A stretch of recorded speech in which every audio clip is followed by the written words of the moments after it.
Now is J.D. Hayworth, former congressman from Arizona, and David Callahan, senior fellow at Demos. Thanks to both of you for joining us. J.D., let me start with you. Can the Tea Party fix the economy? Well, understand this. The first action toward recovery is making a change politically. Let's not forget that the genesis of the Tea Party movement, the acronym, is taxed enough already. It's the theme you just talked about with John Harwood, the theme that President Obama rather unsuccessfully, in my opinion, tried to address in yesterday's town hall. The people who get up and go to work every day have had it. They believe they are overtaxed. They believe they are overregulated. And their first and primary responsibility is not to lay out a blueprint for governance, but instead to vote. However, I would offer one important fact, and your colleague Larry Kudlow mentioned it this weekend in a column from on biggovernment.com.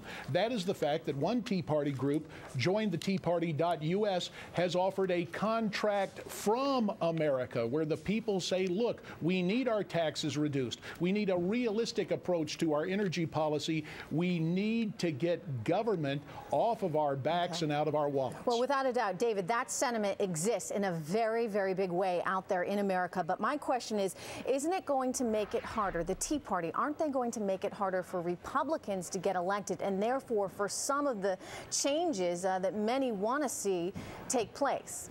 Well, that's probably the case, and certainly with Christine O'Donnell in Delaware, who's an extremist candidate. But think about if the Tea Party does have a lot of influence over Republican economic strategy in the new Congress. I think every indication is that they will make the economy worse, both in the short term and the long term.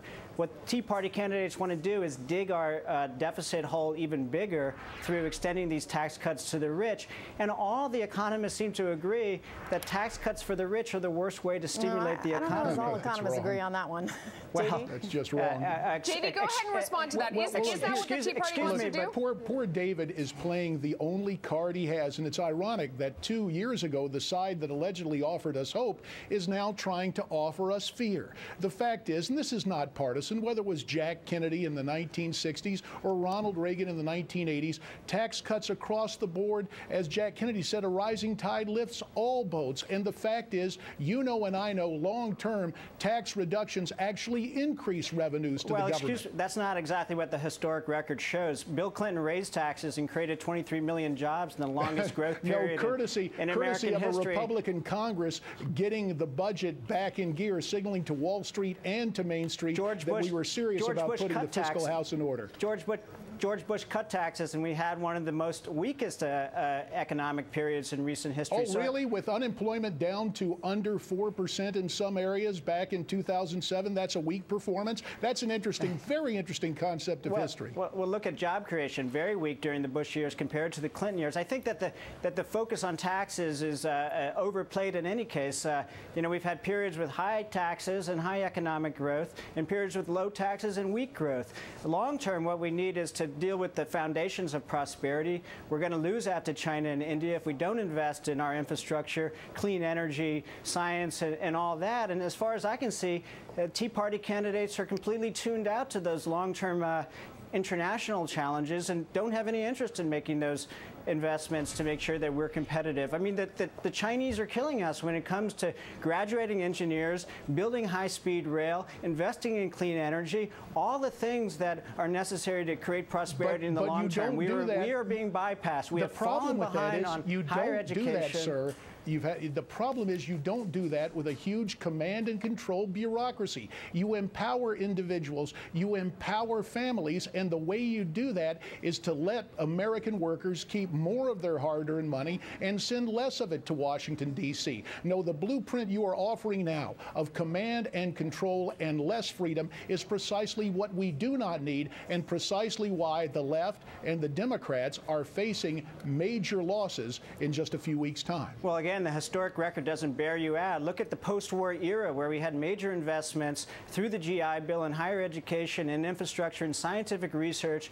We built a strong middle class. That was one of the most successful economic periods in history. But the GI Bill cannot be equated of strong economic growth. The GI Bill cannot be equated with the government moving in to take over the entire portfolio of student loans. That is an overreach in the extreme. And the fact is, sir, that what you are offering suffering. And what Mr. Obama failed to really address yesterday is this narrow concept that only the government knows what is best for us, that only the government is the highest and best use of our tax dollars, that only the government can plan for us in some super sophisticated way the destinies of hundreds of millions of Americans. And it just doesn't comport with what you're seeing from awakened Americans, from the Tea Party movement, and I think from people across party lines. Well, I think that if we hadn't had the strong government intervention in the economy, there was a recent analysis which suggested we'd have 16% unemployment without TARP, without the federal stimulus package, without the things that government has done to bail us out of this situation, which, by the way, was created by lack of government regulation. Let's not forget how we got into this mess. Lack of government regulation allowed Wall Street to be turned into a casino, blew up the economy, and took the middle class with it. We're now facing the consequences. Let's take a look at history right there. Consequences of deregulation. Sir, you are precisely wrong there. The problem has come in what went on with federal housing and what went on with the concept of ignoring the laws of economics, and indeed the so-called reform that you are touting.